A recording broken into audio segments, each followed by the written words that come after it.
Pour les plus de 20 ans, Emma Watson, c'est Hermione dans Harry Potter. Mais pour les plus jeunes, c'est surtout une icône féministe. En 2014, quand sa carrière est au point mort, elle se recycle dans le féminisme et tient d'ailleurs un discours devant l'ONU pour encourager les hommes à rejoindre le combat féministe. Selon elle, le féminisme est la croyance au principe que les hommes et les femmes devraient avoir les mêmes droits et les mêmes chances.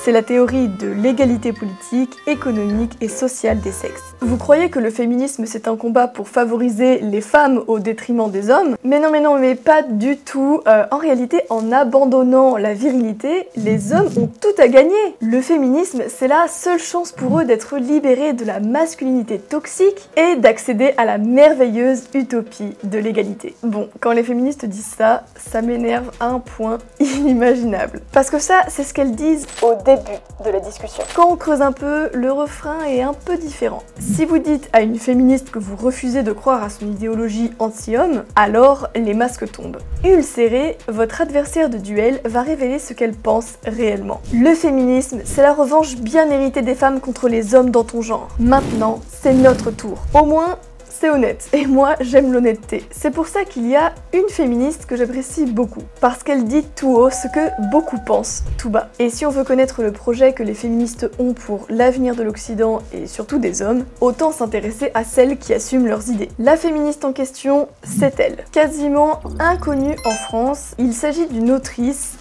allemande.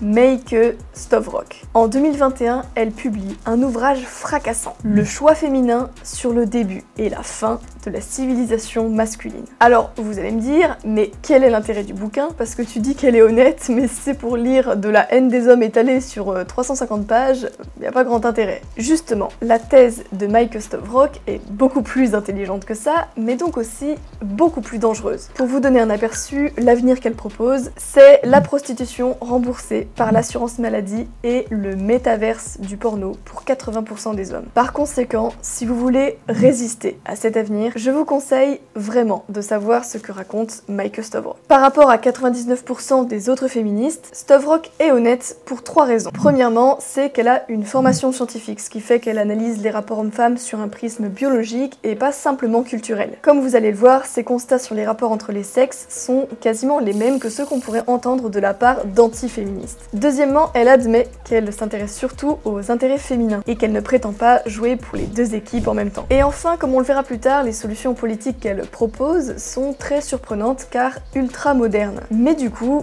totalement réalistes pour notre époque. Donc si les féministes prennent encore plus de pouvoir que maintenant, il faut s'attendre à ce que ce soit son programme qui soit mis en place et pas celui de je ne sais quel féministe à la mode des années 60. Je vous préviens tout de suite, si ce sont les idées de Meike Stavrock qui arrivent au pouvoir demain, 80% des hommes vont prendre la situation d'aujourd'hui pour un paradis perdu qu'ils vont regretter. Mais avant de vous expliquer ce qu'elle prophétise, je dois avouer que l'ouvrage n'a pas été traduit en français et que je ne lis pas l'allemand. Heureusement, Stavrock a écrit un article en anglais où elle explique ses idées. Et enfin, dernière chose, avant de rentrer dans le vif du sujet, vous remarquerez que cette vidéo n'est pas sponsorisée. On ne trouve pas toujours des sponsors pour soutenir notre travail. Donc du coup, si jamais cette vidéo vous plaît, vous a intéressé, il y a aussi un lien dans ma bio qui vous ramène vers mon site internet. Et si vous voulez nous donner ne serait-ce que 1, 2, 3, 5 euros pour soutenir mon travail, ça m'aiderait beaucoup et je vous remercie par avance. On passe à la vidéo. Stavrock pose les bases de la sexualité humaine en 3 points. Premier point, il y a des millions de spermatozoïdes pour chaque ovule. Les ovules sont rares et donc précieux, les spermatozoïdes sont nombreux et donc sans grande valeur. Deuxième point, un homme peut féconder très souvent et sans interruption, alors qu'une femme doit attendre 9 mois avant de pouvoir refaire des enfants. Troisième point, c'est la femme qui assure les risques de la grossesse, comme la fatigue ou l'effort physique, et pas l'homme. La procréation est facile pour les hommes et risquée pour les femmes. Une femme doit trouver le bon père, sinon elle et son enfant en paieront le prix. Et donc, les hommes et les femmes ont des stratégies radicalement différentes. La femme doit choisir la qualité, alors que l'homme se contente de la quantité. Les femmes sélectionnent et les hommes sont sélectionnés. On appelle ça le conflit sexuel. Retenez bien ce terme. Voilà la version résumée selon Meike Stavrock. Le fait que les mâles de la plupart des espèces tentent constamment d'établir un contact sexuel avec des femelles et que celles-ci rejettent presque toujours ces tentatives n'est pas une erreur du système de reproduction, c'est le système. Est-ce que vous vous souvenez de ma vidéo sur l'hypergamie? ou peut-être que vous connaissez déjà le terme, et bien justement on y arrive. À la préhistoire, c'est le choix féminin qui domine. Les femmes ont intérêt de choisir de façon égoïste le meilleur partenaire, et donc à cette époque, les critères sont essentiellement physiques. Elles recherchent l'homme le plus fort et le plus sain, et donc elles excluent tous les autres. Résultat, les femmes se concentrent sur 20% des hommes et en excluent 80%, c'est la distribution de Pareto. Vous voyez quand je vous disais que cette analyse féministe aurait pu sortir de la bouche d'un analyste red spiller de la manosphère. Le problème, c'est que les 80% ne restent pas ainsi sur le côté à attendre sans rien faire. Leur frustration les pousse à la violence contre les autres hommes, contre les femmes et même les enfants. Bon, à l'époque préhistorique, c'est pas vraiment un problème puisque 80% des frustrés sont trop occupés à chasser le mammouth ou à essayer de survivre jour après jour pour se venger de leur frustration sexuelle. Et de toute façon, sans propriété privée, les relations sont égalitaires. Mais ça, ce sera chamboulé avec l'arrivée de l'agriculture. En moins 10 000, c'est l'invention de l'agriculture. Et ça pose un double problème majeur. D'une part, ce changement rapide de société veut dire que seuls ceux qui savent s'adapter, c'est-à-dire les plus intelligents, s'en sortiront. Et donc, les femmes ont intérêt à être encore plus regardantes dans leur sélection. Selon les études, la proportion d'hommes qui se reproduisent passe de 20% à 5%. 95% des hommes n'ont aucune descendance et n'ont pas accès au sexe. Le niveau de frustration augmente donc considérablement. Et en plus, puisque les hommes ne chassent plus autant, alors ils ont l'énergie pour exprimer leur violence. La sécurité tout entière de la société est menacée par la guerre civile pour obtenir les femmes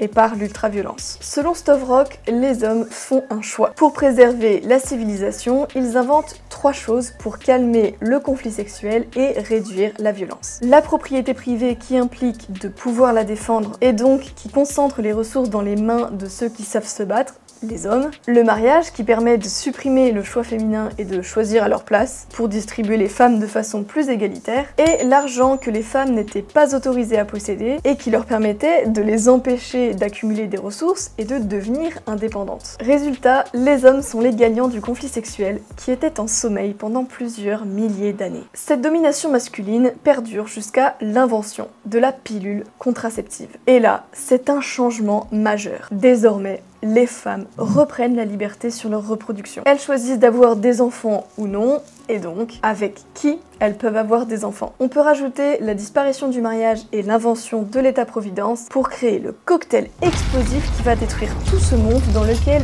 les hommes ont le contrôle sur la sexualité féminine. Désormais, ce sont les femmes qui initient 75% des divorces, qui choisissent si elles veulent fonder une famille ou se consacrer à leur carrière, et qui peuvent faire leurs courses en termes d'hommes sur les applications de rencontres. Ce qu'on appelle l'émancipation ou la libération de la femme, c'est en fait le retour du choix féminin primitif. C'est le retour de Boomerang 12 000 ans après l'invention de l'agriculture. Les femmes sont les grandes gagnantes de l'époque, que ce soit à l'école où elles ont de meilleures notes, à l'université où elles ont déjà dépassé les hommes en proportion, en pouvoir économique où elles rattrapent les hommes à une vitesse fulgurante. Le triomphe des femmes va même beaucoup plus loin, puisqu'avec la PMA et la GPA, les femmes peuvent avoir des enfants sans passer par un père. 80% des hommes sont devenus économiquement et biologiquement inutiles. Ils n'ont plus aucune utilité pour les femmes qui préfèrent s'en débarrasser. C'est ce qu'on voit en Norvège où en l'espace de 30 ans, le pourcentage d'hommes sans enfants est passé de 14 à 23%. Le phénomène se vérifie aussi dans les autres pays nordiques, ce qui n'est pas surprenant parce que, comme on le sait, ils sont à la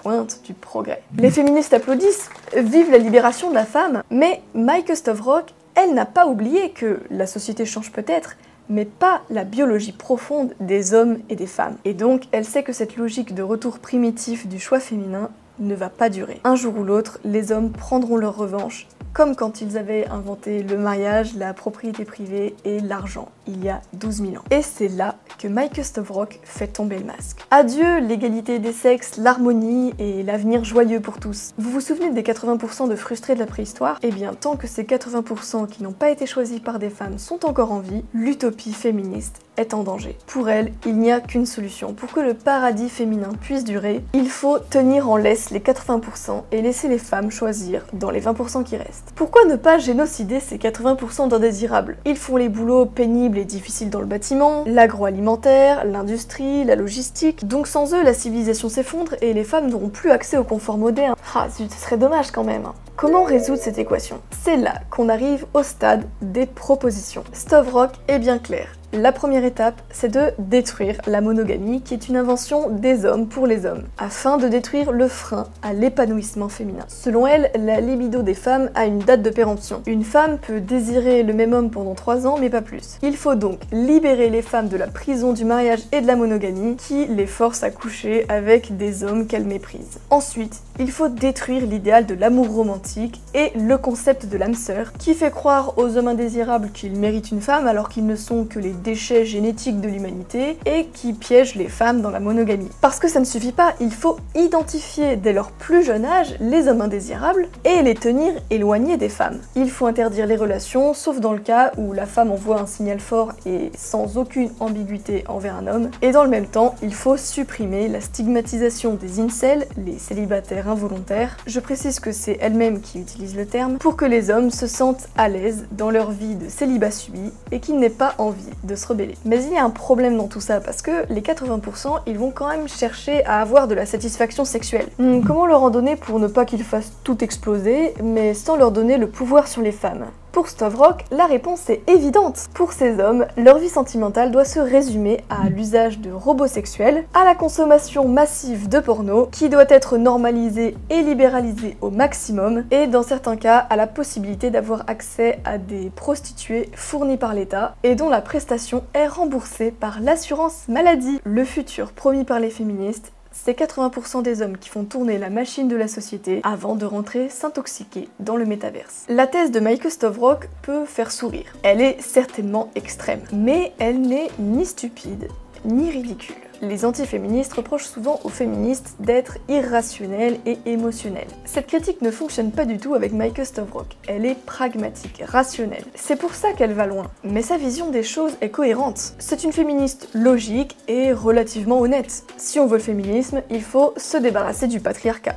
Et pour ça, il faut jeter 80% des hommes à la poubelle. Et il faut tout faire pour qu'ils ne se rebellent pas. Une fois, j'avais lu sur internet que toutes les femmes sont des fascistes du sexe. Ça voulait dire que quelle que soit leur opinion politique ou culturelle, les femmes sont absolument brutales dans leur stratégie de sélection d'un partenaire. En public, elles défendent les convois humanitaires pour l'Afrique, le socialisme pour les pauvres, l'antiracisme et le règne de l'égalité. Mais le soir, dans l'intimité de Tinder, sur 1000 hommes, elles en envoient 800 dans les ombres, sans aucune arrière-pensée. C'est juste le délire d'une féministe, ça ne veut pas dire que l'avenir ressemblera à ça. Effectivement, je ne pense pas que l'avenir sera forcément comme ça. L'histoire n'est pas écrite à l'avance. Par contre, quand vous regardez l'évolution du féminisme, est-ce qu'on est plus proche de la vision de Maaike Stavrock ou de celle des féministes modérées, ou même des féministes radicales à l'ancienne comme Marguerite Stern? Le culte de la pilule, de l'avortement de masse et le refus du mariage, c'est la vision maximale de la volonté de contrôler les naissances. L'abandon complet du mariage, le divorce et le polyamour, qui n'est que la polygamie version cool. C'est déjà plus ou moins ce que propose Stavrock. Quant à la situation des hommes, ils vivent déjà dans ce monde-là. 91%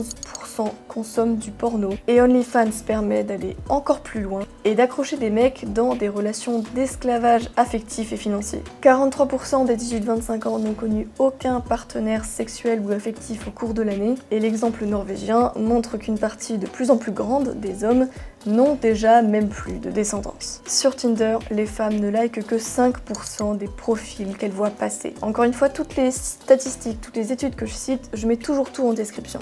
Ça veut dire que 95% des hommes sont virés du game dès le début. Ça, j'en parlais dans une de mes précédentes vidéos consacrée à la question. Pour rappel, 95-5, c'était la répartition entre les hommes indésirables et les hommes désirables au moment de l'invention de l'agriculture il y a 12 000 ans. Alors, est-ce que faire rembourser une prostituée par l'assurance maladie, ça vous semble vraiment si lointain? Pour autant, le futur promis par Maaike Stavrock, c'est une possibilité, mais pas une fatalité. C'est pourquoi, de mon côté, je prépare une autre solution. Pour justement donner les moyens aux 80% de s'échapper du cauchemar à venir, en devenant des hommes de haute valeur pour trouver leur femme de haute valeur. Je suis en train d'apporter les touches finales à ce projet, mais comme il n'est pas encore fini, je préfère vous donner tous les détails lors du lancement à venir. Je vous préviens tout de suite, ce ne sera pas une formation en ligne, mais quelque chose de plus ambitieux, donc continuez à me suivre pour ne pas rater le lancement et participer à ce grand projet.